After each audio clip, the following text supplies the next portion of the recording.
finished because There we it's go. a spoiler-filled discussion. Yes. Oh, okay, Yeah, interesting. Yeah, that's Yes. fun. I never we get will. to talk about the We've spoilers. all, yes, we've all read the book. And so, like, Mhm. we want to hear the Mhm. behind the scenes. We want to hear about that ending and we want to hear about all the things. So we'll get there. But we just want to congratulate you on an instant New York Times bestseller and just the way that your book is making waves in the reading world. It's just beautiful. So well done and Thank you congratulations. very much. Thank you. Yeah, it's Mhm. been pretty crazy. Yes, I'm sure. To start us off, would you talk to us a little bit about the inspiration for Wild Dark Shore? Yeah, so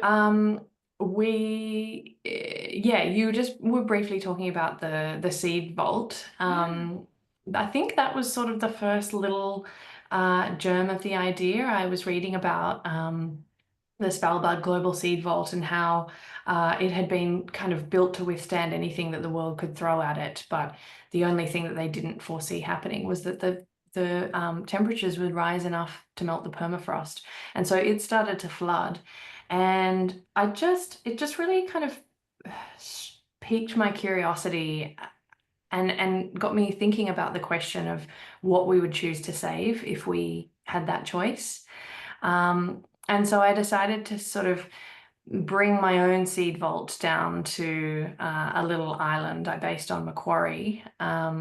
Macquarie was very much in the back of my mind. I'd known about Macquarie for a while and known that it was a place that was very interesting to me and could potentially be a really great setting for a novel. So I brought the seed vault there and I fictionalized it, called it Shearwater. Um, and just sort of thought, well, instead of just exploring a vault full of agricultural seeds, what if this is a vault that has all of the world's seeds and was therefore asking a bigger ethical question around should we just be trying to save the things that people need to survive, or should we be looking more broadly at all the beautiful, strange, unusual things that exist just in their own right? And I think, that's prioritizing human needs is kind of what's gotten us into this mess in the first place. And so I suppose there's this sort of notion in the book that the only way out of this will be together, all living creatures need to sort of, there needs to be a cohesive balance. Yeah, I wrote down a quote that you had written, and it said, maybe we will drown or burn or starve one day, but until then, we get to choose if we'll add to that destruction or if we will care for each other. And I love Mhm. how you kind of hold up biodiversity as being so important, but also the importance of that human connection and the relationship that we have with the earth. Will you talk a little bit more about that? Yeah, sure. I mean, certainly my books all kind of look at the natural world, our connection to the natural world, and what's happening to the natural world, how it's sort of changing in front of us and what issues that presents us with and our responsibilities around that. I think each of the novels sort of looks at this issue through a specific emotional lens. So Migrations was sort of from a place of sadness and loss. Once There Were Wolves was rage, anger. You know, all this, the anger, sort of the harm that we're doing to each other and the natural world. And then this book, I think its lens is fear. It's actually specifically about the fear of raising children in a dangerous world and not being able to keep them safe. That's very much what drives Rowan through this story. She's the main character. She's someone who's decided to be childless because she is frightened of having children that she won't be able to keep safe. So there's that sort of hyper vigilance on her part. She's an eco pessimist. She sees that the worst is coming for us. That's her line about burning or drowning or starving. But then on the flip side of that, there are more optimistic characters in this book as well. I think Dominic's done a really optimistic thing by having 3 children and taken them to this sort of wild and stormy place and sort of raising them within this wilderness that's quite dangerous but also incredibly beautiful. And I think, yeah, it's tricky to kind of see, understand always why I keep going to these really dark spaces and looking at climate change. And I think it's just a need to address that fear that we all sort of carry within us now, or many of us do, not all, but many of us do carry a sort of a big amorphous, nameless fear and anxiety that's quite difficult to understand. And often I think we detach from it as a means of protecting ourselves. So I think the books are about reaching people who feel that way, hoping that they can feel seen within that, validating it, and then trying to mitigate it, offer some hope to kind of counteract that fear, to offer some light in the darkness. And that's sort of, I think the light is all the beautiful things in this world that we forget are still here. I really hope that people just get to enjoy those things in my books. There's sort of so many beautiful creatures, and the ways that they interact and the ways that people can connect with these creatures and these places. And I just hope that they feel rich with that. Yeah, I think that definitely comes through. I saw that you did maybe some traveling with your son for your research project, to get this book going. Will you share more about what that was like? Yeah, sure.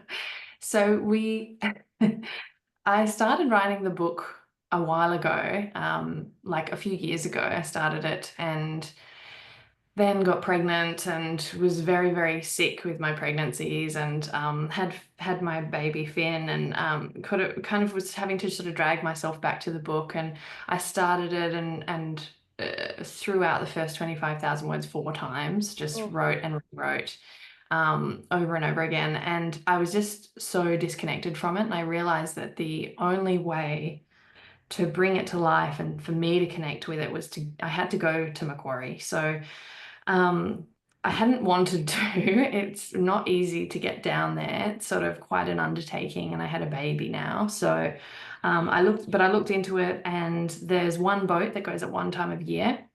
So it was, kind of now or never. I didn't have any options.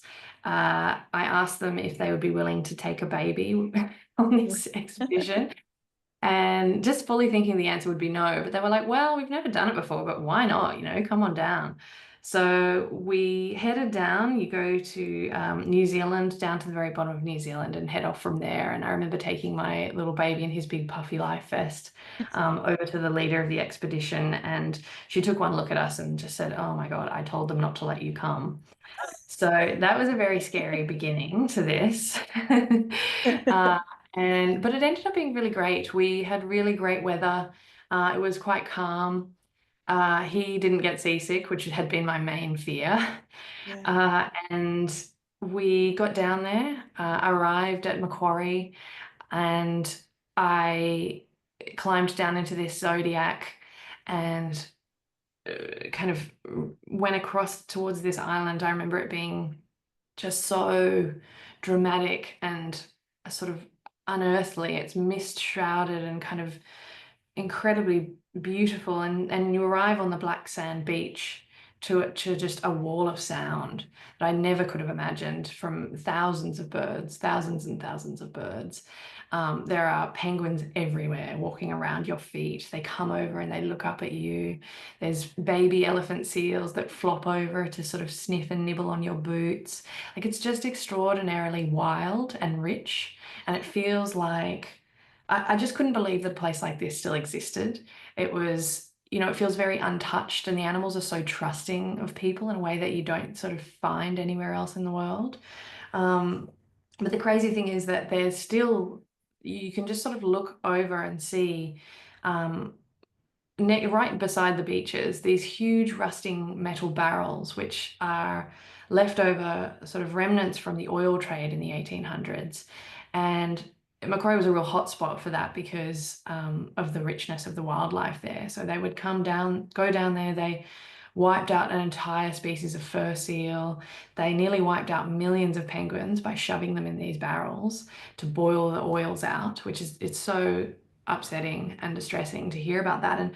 And the crazy thing is that you can actually feel that on the air. You feel this really heavy weight of the past and the memory of the blood spilt on this island. It feels really haunted. And I just had no idea to expect that. It really shifted the way that I sort of looked at my own book. It became a gothic story about a family living with ghosts on an island filled with ghosts. But yes, it certainly was quite a memorable experience taking Finn down there. And kind of got me sort of thinking about Dominic and how he, took his kids to this crazy place. How How old long? was Finn when Yeah. you brought him? He was 16 months, so he was just starting to walk, sort of Yeah. toddling around. Toddling with the penguins. Yeah. Wow. Yes, he was littler than the penguins Yeah. were. How long were you there? So the boat trip itself was 2 weeks, and you go to a few different islands. Macquarie, you're actually only allowed to visit for 2 days. They have really strict rules about not staying there for too long. It's biosecurity hazards everywhere. You've got to really sort of take care of it because it's a wildlife sanctuary now. Mm. Wow. That's great to know that it's protected though. Yeah, yeah, they really changed Melody, it.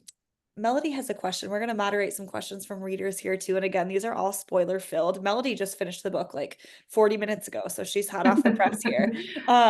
Melody, go ahead. Yeah, thank you, Charlotte. I got my degree in horticulture, and so I have a Oh, huge love for plants.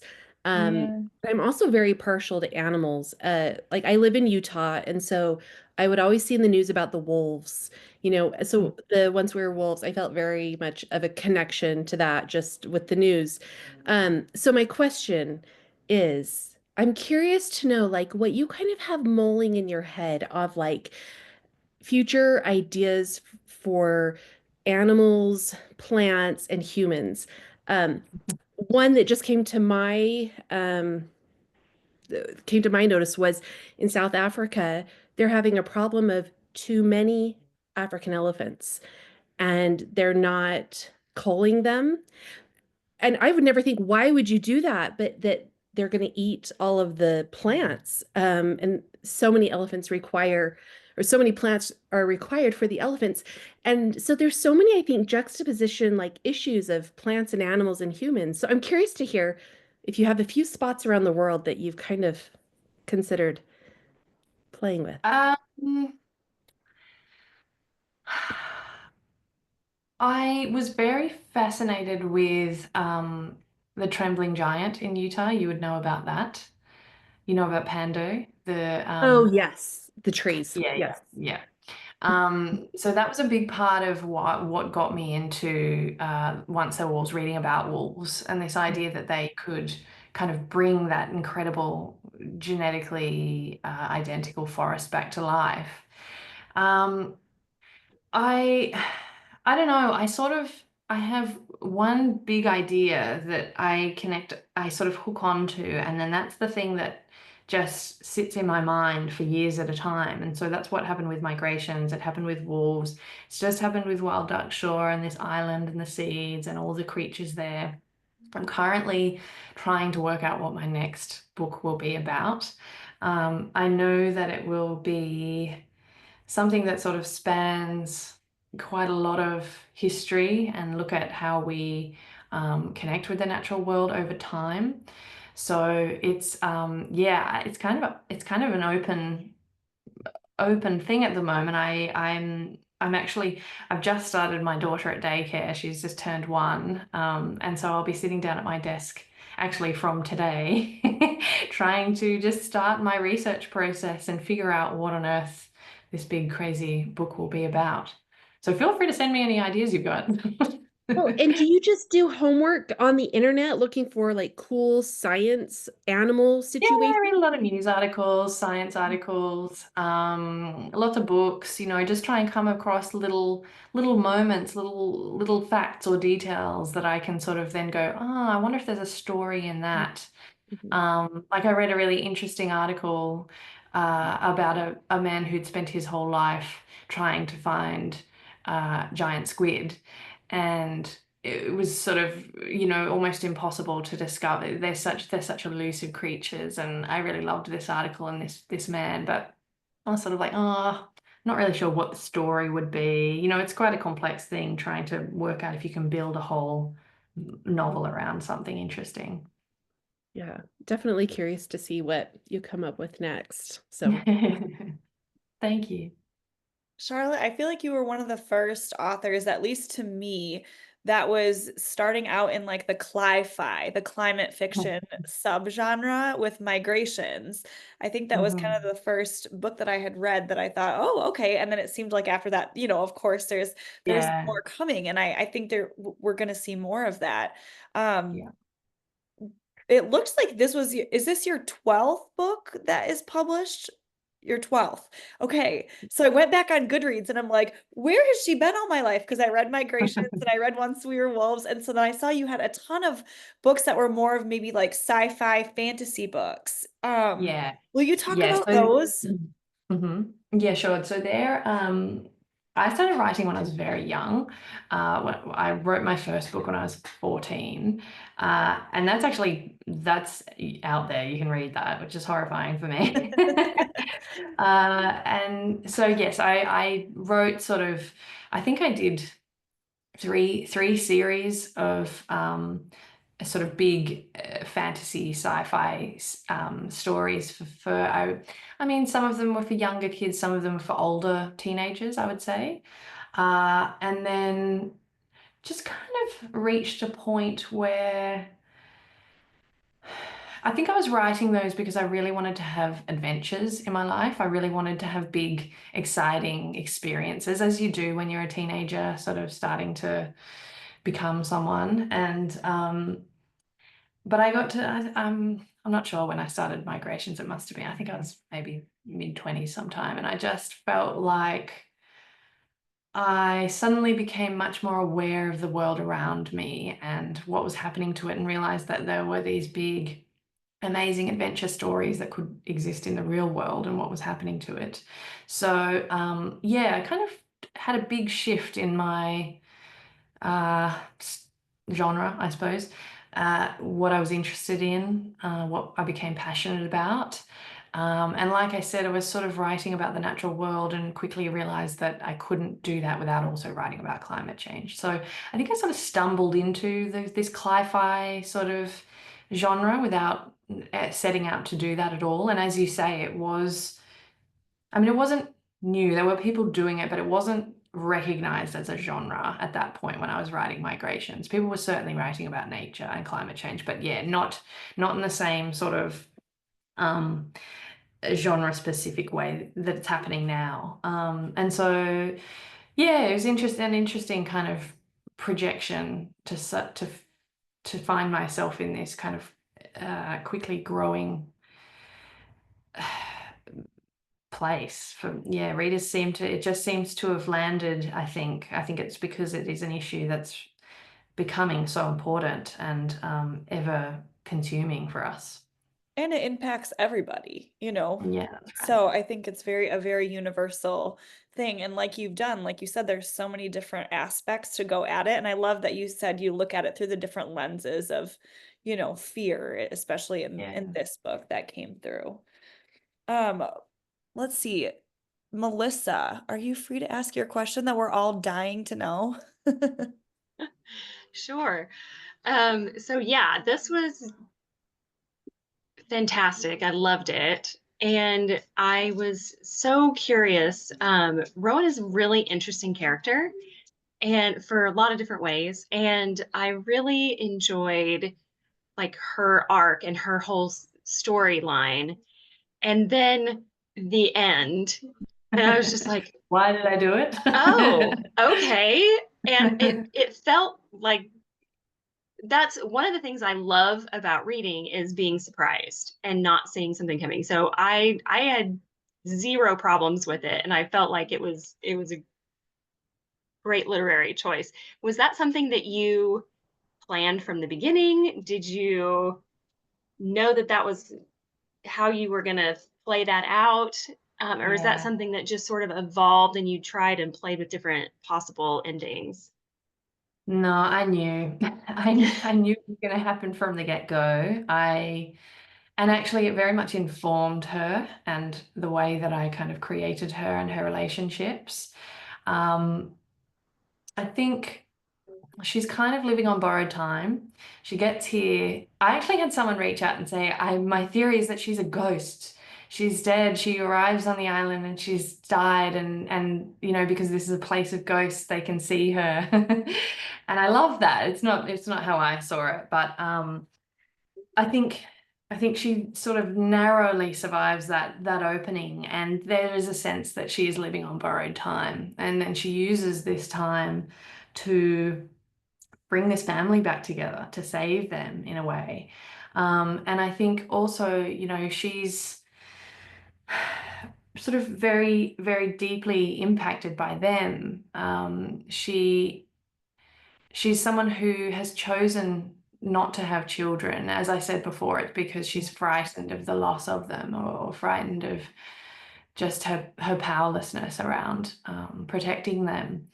But I think it's very sort of important for her journey across this story that she sort of almost unwillingly finds herself becoming quite a mother figure for this family and for these children. She steps in a way that, because she can see that they're desperately in need of something to help them, and she has incredible love within her. I think that was one thing about her I wanted.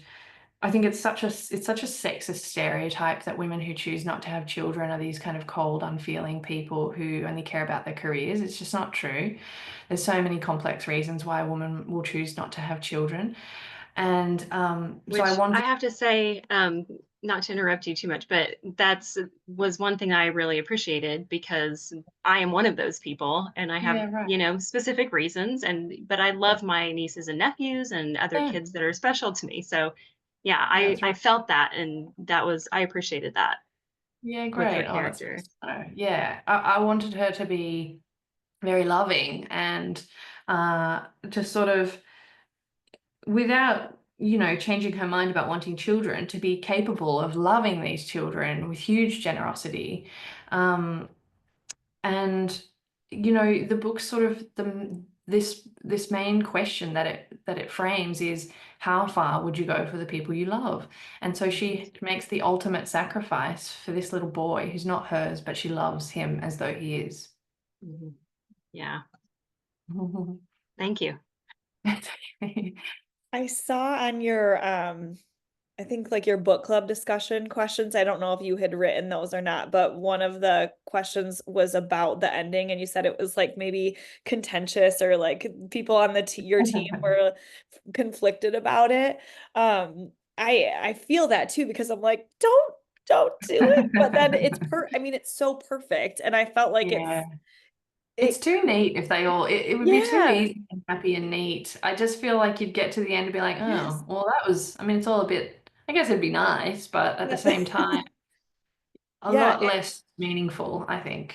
I think so too. And just that how you tied everything together, and like, we're here for a short time and we care for each other, and all we can do is love. And I think Mm. that like you said, with her paying that ultimate sacrifice with Orly, that's what it's about. And so I was so, yeah, bereft and distraught, but I got it. I'm like, I see what she's doing here, Yeah, but I'm so sad. I know, it's horrible. She laughed. Melody in the chat said that she loves how she gave Orly her last breath. Yeah. Like the ultimate sacrifice at the end. And Orly's character was also such a bright light. Yeah. And his personality is that, obviously something intentional that you brought in to lighten the whole story. Yeah, totally. I mean, it's so joyful having a child around. And I knew that it needed that. It needed that sort of injection of life and humor, and just really sort of, I wanted you to love him as much as possible. It is so Uh, lovable. yeah, and so I think that's what makes the ending okay. It would never be okay if I killed off Orly, like that would just be ridiculous. Way, way too far. So I sort of felt like, well, in order to save him, then maybe it's an acceptable sacrifice. Yeah. Melissa said in the chat, Orly brought such wonder and hadn't grown cynical. And even too, Yeah, just his appreciation for like the impracticality, but beautiful seeds. And, you know, just that child's like hasn't been tainted by these outside things and just his yeah, pureness. totally. And it was beautiful. Absolutely. Hmm. And then Yeah, the he's playing with audiobook, animals on the beach. audiobook too was so well done with the different narrators, and his narrator was just perfect. All of them were, but his was just so, it fit his personality just so great, because that could really make or break a story. Yes, yeah, Yeah. great. Wanda had a comment too. I don't know if you want to hop on, Wanda. Yes. Hi, Charlotte. I Hello. just wanted to say one of the most moving scenes in the book I felt was the whales. And when the whales were beached and they thought they wanted to help them, but they felt it was a futile task and they could have been saving more seeds, but instead they chose to do this futile task of try and save the whales. And I just thought that was so moving. It was such a beautiful scene. I feel like probably most of your readers were bawling during that part. I guess, like, do you think about that much when you're writing? Like, if the emotional response that your readers are going to have when you're writing some of those scenes? Um, I I don't think I'm specifically trying to like get something out of people. I'm not trying to like get a particular reaction. I'm trying to be as truthful and honest with my own sort of emotional what I can bring to it, my own feelings. Um, and I guess the rule of thumb is, you know, if I'm not feeling it, nobody else will feel it. So I just try and yeah, bring as much of myself to those scenes. And so if I can sort of write them and feel moved in some way, yeah, I think that's sort of that's my kind of only goal, I suppose. I don't like feeling like I'm sort of setting out to like emotionally manipulate people.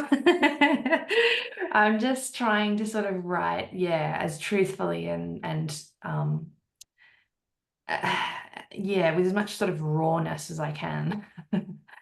I think that comes across so beautifully because as a reader, you can tell sometimes where you're like, this author is just trying to mess with me. Like that's, but like Yeah. not yours, it just comes across so naturally and it's just from the heart and you're feeling things, but it's coming like it's like we're in it together. Like you're not Yeah. setting out to make me feel Yeah, feelings. yeah, that's really nice. I'm Yeah. very glad to hear that. So I want to talk a little bit more about the Salt family. Is there a reason behind the last name Salt? Like when you named them the Salt family, I kept thinking salt of the earth. And I just Yeah. didn't know if that was a thing or if there was just yeah, just your selection behind their last name. I just sort of really liked it. I like that this is a sort of salt covered island, you know, and they live in this salt covered lighthouse. You know, the glass is constantly sort of rimmed in salt and they're trying to sort of rub it away all the time. And um just felt like a really nice surname. I struggle with names sometimes. I either get them and they feel perfectly right and I don't interrogate it, or I can't figure out what on earth the name is and it takes forever and I'm, you know, really struggle. But Salt was one that came really easily early on. And there was actually a draft of the book that I wanted to call it Salt Bodies. But then we were like, well, we'll have to change the last name. We can't call it that if it's also about them being the salts. Anyway, the publisher didn't really like that title anyway, so it didn't end up being a problem, but I was glad to keep the name that they keep their surname. I wish there was a bit more meaning to it, but it's just a sort of, it just felt right. Okay. I just read it. I'm like salt of the earth. Yep. Yeah, I mean, totally. So what do you envision is next for their family? Oh, for their family? Yeah. What's next for I don't them? know, that's not up to me, that's for you guys to Oh. decide. I think I don't know. I I think I try not to think about it too much because it sort of makes me sad. It makes me miss them. And so I just think I left them with a sense of that they're going to be okay, and that they will find their place in the world, and that they'll be together. I think very much they're back on the sort of footing of being a team. You know, they've found a way to tackle their issues, their conflict, their trauma. And I hope that there is a sense that they will sort of tackle those things together. And I think obviously Dom's going to be pretty wrecked for a while, poor guy.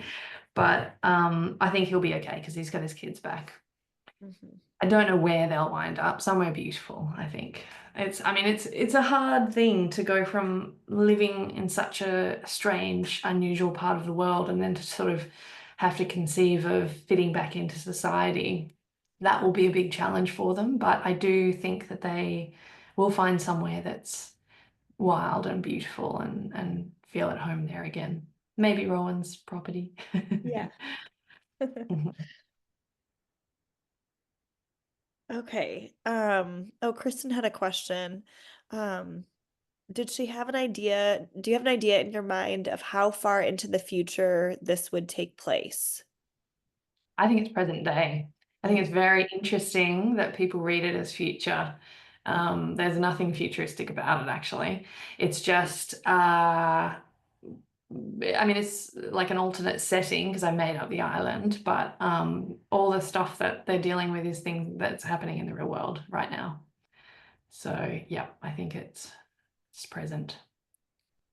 Okay, and Laura in the chat, the cover. She wants to know about the cover.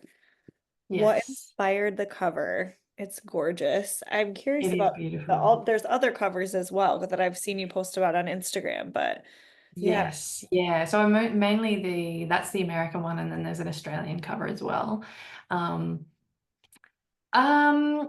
Basically it's just the publisher that comes up with the covers. I don't actually have anything to do with cover design, so they just will send me an image and say, "We love it. Do you love it?" And I'll say, "Yeah, I guess so."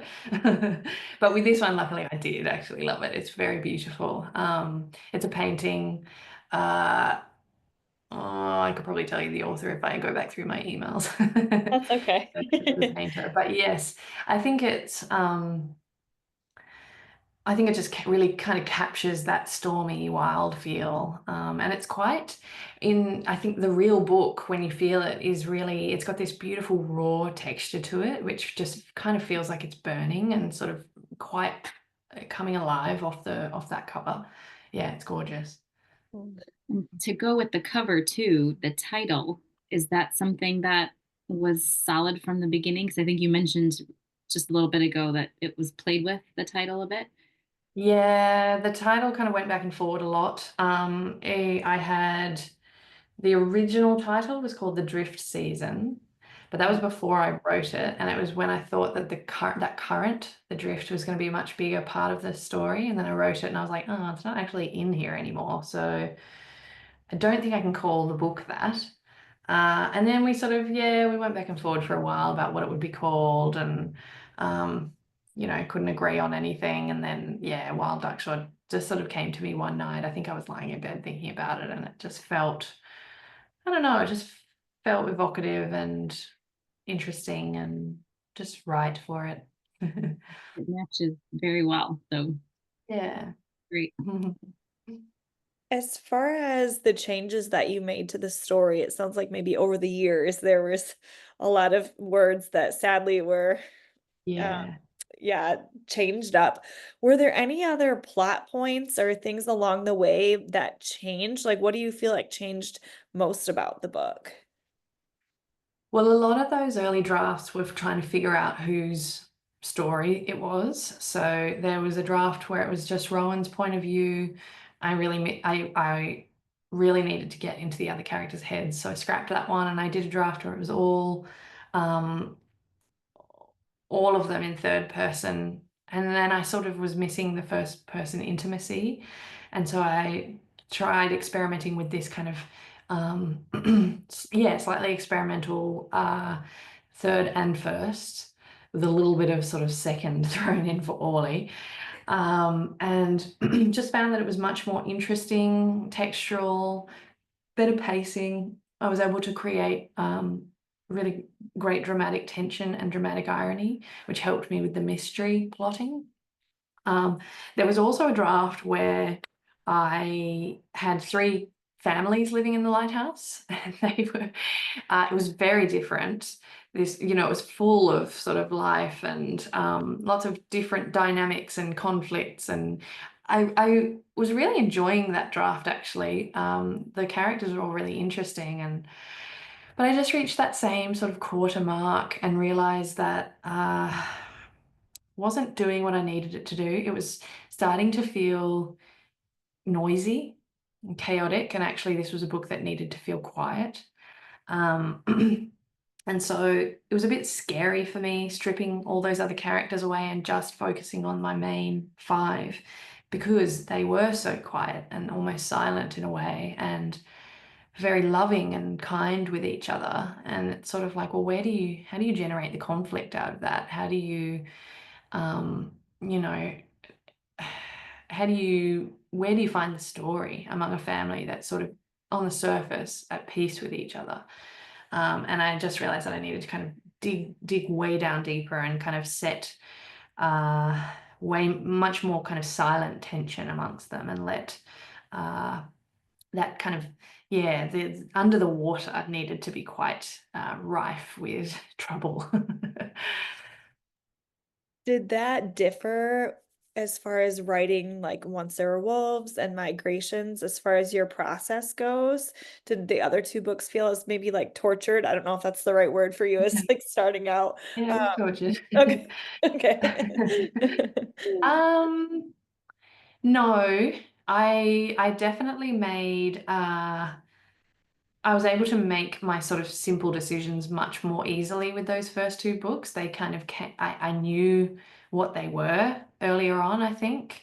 I had different challenges with them. You know, it's always the biggest challenge is getting inside the characters' heads and making them feel nuanced and complex and flawed and lovable, and sort of, you know, and I suppose always it's a challenge to have the inner journeys of the characters be reflected in the outer journey of the story, and to always have that sort of greater thematic that you're presenting with the book be the thing that challenges this character and what they believe about the world. So there's a lot of sort of, you know, it's story craft that's going into it, and making sure that everything works together and sort of feels like a cohesive whole. I think that's because my books tend to kind of draw on a lot of things. There's a lot of stuff going on, but I always have to be careful that they feel like it's feeding that same whole and not creating sort of disparate moments in a story. That's the biggest challenge always for my stuff. But this one certainly was much harder with that initial start, just feeling like, what is this? I don't know what this is. I don't know how I'm going to find it. But it, you know, it's just always keep going, plod along, you will get there. Yeah, you found it. You found it. What do you hope that readers take away from this story? I think I mean, it's easy to talk about hope. I think that's a sort of easy word that we throw around a little bit, and it is certainly about hope. But I prefer to think of it about it as hope leading towards something more active, so purpose. I really hope that people find a sense of purpose, find some energy. I want them to care about things, because when you care about something, you are much more likely to sort of do something about it. So yeah, there is that sense that I hope people sort of maybe look at the world slightly differently, and kind of enjoy the beauty that's still here, and you know, that we have these kind of gorgeous things still out there and we haven't lost them yet. So enjoy that, care about those things, and think about how we live in this world and the impact that we can have each day. And just to feel sort of less alone, I think. Yeah. It's beautiful. I love that. Melissa was asking in the chat, you create such amazing characters, and she's wondering if you have a favorite character in any of your books. Oh man, that's a hard one. That's like choosing a favorite child. I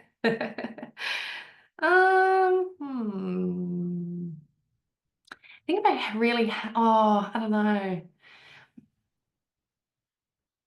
Well, I mean, I love Orly, but if I was sort of looking at my three main female characters, my main heroines, um, mm, I don't know, maybe Inti. I love her anger. I love how sort of ferocious she is. But I love different things about all my characters. You sort of have to when you're creating them, like you have to really love them or else nobody else will, even when they are being difficult and contentious.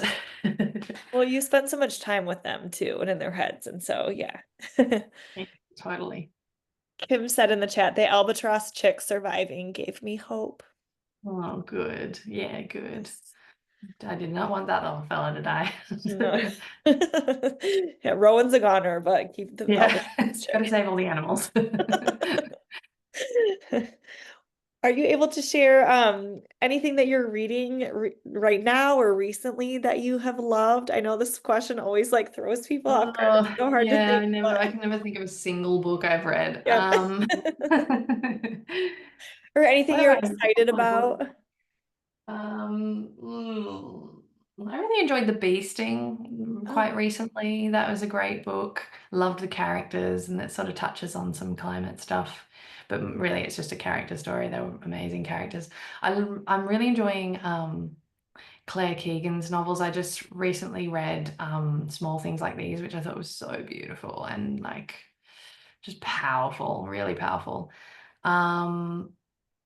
I always come back to loving, I think it's one of my favorite books ever, is Hamnet, which I just loved. I love that book. I think it's such a staggering triumph of research, but also just creating a world that feels incredibly true and rich, and the characters are wonderful. It's so heartbreaking. Like it sort of, I think it came to me at a time when I was a bit maybe flat in my own writing, and it just reminded me to really like go deep, go hard, go for the jugular.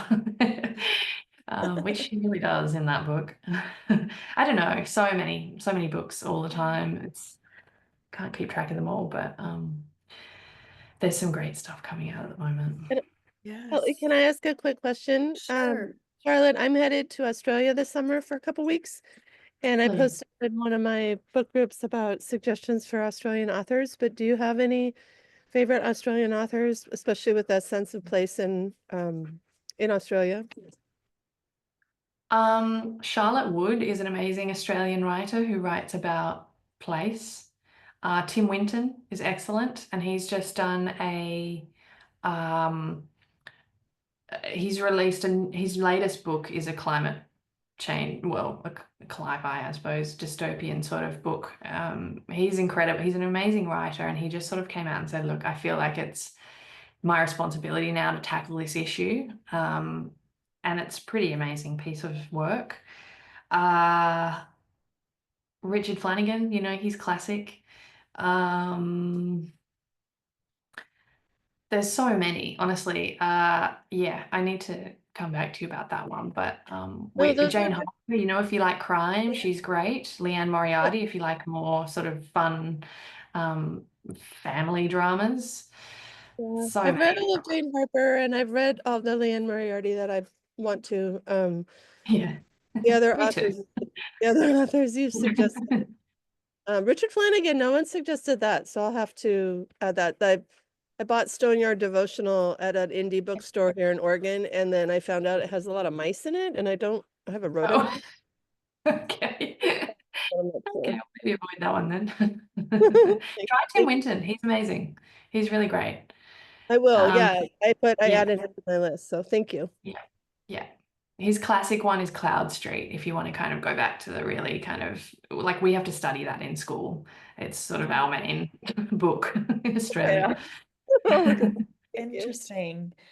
You mentioned Tim Winton, and Courtney earlier in the chat had asked if there were some book recommendations that you recommend specifically for climate fiction vibes or books that highlight the beauty of the world. Do you have any that come to mind for that, Charlotte? Well, Richard Powers, The Overstory, that's very much about taking pleasure in trees and forests and looking at them in a totally different way. Love that book. Anne Patchett, Barbara Kingsolver, all the classics. Lily King, her book Euphoria is kind of really about that.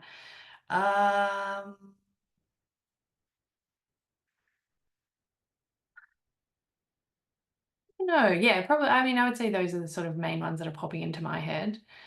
And of course, I've forgotten every book I've ever read. I know. I feel like I should send that in like with the Zoom link to the publicist. Say like, Yeah, we be will ask. prepared. Yes, we're gonna ask I need about to just make books. myself a list because I Yes. do get asked a lot, and every time I'm like, oh, I can't remember. Well, I I know need, even just reviewing books online, like on Bookstagram, people are like, "What are you yeah. reading?" I'm like, I don't know. Yeah. I panic. Um, are you able to share about what is next for you? I mean, obviously sitting down to write this next novel, but I saw Migrations was it optioned for a film that's in development, or are you able to share anything where that's at? Oh, somebody said A Fire So Wild. I read that and I actually endorsed it. I gave a blurb for that. It was good. Yeah. Oh, okay. Uh, so yes, Migrations has been optioned for a film. It has been in the works for a long time. It's been happening for 5 years now. So I don't know if it will come to fruition, but who knows? It's got a really great team behind it. Let's just cross our fingers about that one. Um, Once There Were Wolves is currently in development as a TV series, Oh. which would be really fantastic, but it's also facing some hurdles. I think the problem is that my stuff is big, really expensive to adapt this sort of stuff. So it will be harder than the average adaptation to make happen, I think. Like looking at wolves, it's like, how do you actually make a story about wolves? And we've been talking about getting a wolf trainer to breed them in Scotland, and they have to take a whole like town's worth of people. They build a town to sort of manage these wolves, and it's a big undertaking. So it would be incredible, but again, don't know if that will happen. Yeah. And currently in the works, talking about, I've got a few offers on the table about adaptation for Wild Dark Shore. So yes, yeah, we'll just see. We'll have to see. Yeah, we've heard that those processes can be pretty drawn out and hit or miss. And I Yeah, think that's just a testament to the settings that you create because they are characters in and of themselves. yeah, And for that to come across on a screen, it like you said, it's not your average show. Like yeah. it's gonna take Yeah, that's extra. right. You sort of can't plonk it down anywhere. You are creating these worlds for it to feel real and true to the story. It's a big undertaking. Yeah. Mhm. Yeah, I think too, part of the power of the setting is just the way that you describe the setting and such, just your prose and the way that you lay out your descriptions. And like, I feel like that's hard to capture in a movie Exactly. or a limited series or something too. So, Yeah. yeah, I would love to see it come to a screen, any of your So would works. I. So would Yeah. I. Yeah. Yeah, It would it'd be be cool to see incredible. it that play out. Yeah. Yeah. Any other questions oh, Melody, yes, a question about scientists on the islands. Yeah, I was wondering, Charlotte, if in your research, these scientists that go out to these islands, are they ever checked for mental health, things like that? Kind of like astronauts are, like, because when you're going to really remote, far away, can't check, like, did you do homework on that? I'm kind of curious.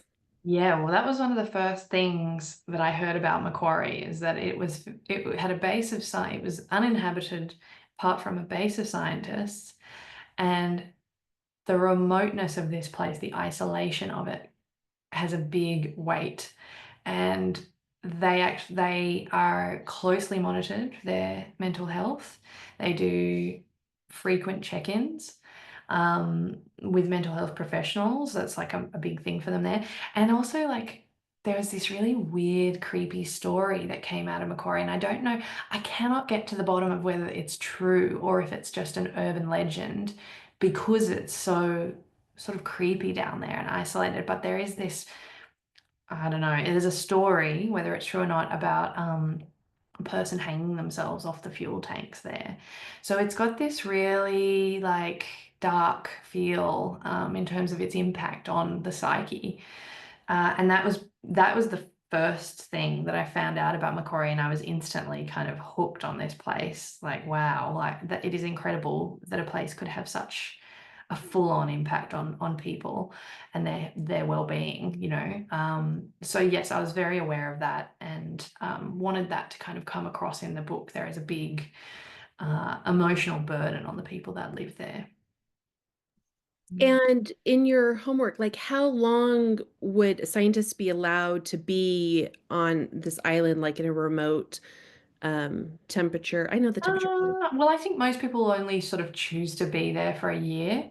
Okay. Like that's long enough for most people, Yeah. but there are people who sort of run, you know, the leaders of the station that might be down there for longer. Yeah, quite a long time. Yeah, I really like that aspect of it because I think it shows how people can break under extreme circumstances. Absolutely. Yeah. And I hope I didn't do them a disservice by making them all sound crazy. They're not. It is a beautiful place, and they're good at sort of managing their health, of course. But yeah, Well, this have is a you undercurrent. ever seen the TV series Alone? Yes, yeah. So great. Kind of gave me that vibe a little of like it's not I know they're very much alone, but it's kind of that same feel a little bit of Yeah, to come to a reckoning with yourself at times. yeah. Hey, any other questions at all in the chat that I missed or anything that we can answer before we let Charlotte go? I can leave you guys to just get back to your proper chat. You were the best intruder. My Thank you. interruptions. So did you say this is your 1-year-old's her first day of daycare? Yeah, well, it's actually, so she started last week and today's her sort of second week. Yeah. Okay. Okay. I was like, oh, I hope we didn't like tear you away from her on her first No, day of it's okay. daycare. It's okay. I'll just take her a bit later. Yeah. Okay. Okay. Well, thank you for your flexibility. Yes, because you're in Monday right now. I Yeah. am. Yeah, it's Monday morning. It's 9 now. Yes. Okay. Well, can we grab a picture if you have your book or your phone with the audiobook? Should I grab a book or will I just be? Yeah, if you. There we go. Okay, ready? Yes. I'll count us off. Okay, 1, 2, smile. Okay, thank you. Okay, well, thank you so much for joining us, Charlotte, and best of luck on your next book and everything that you have in the works. It was wonderful chatting with you, and thank you so much for joining us. Yeah, thank you so much for having me. Thank Lovely you. to meet you all. Lovely to meet you too. Bye. Good Bye. day.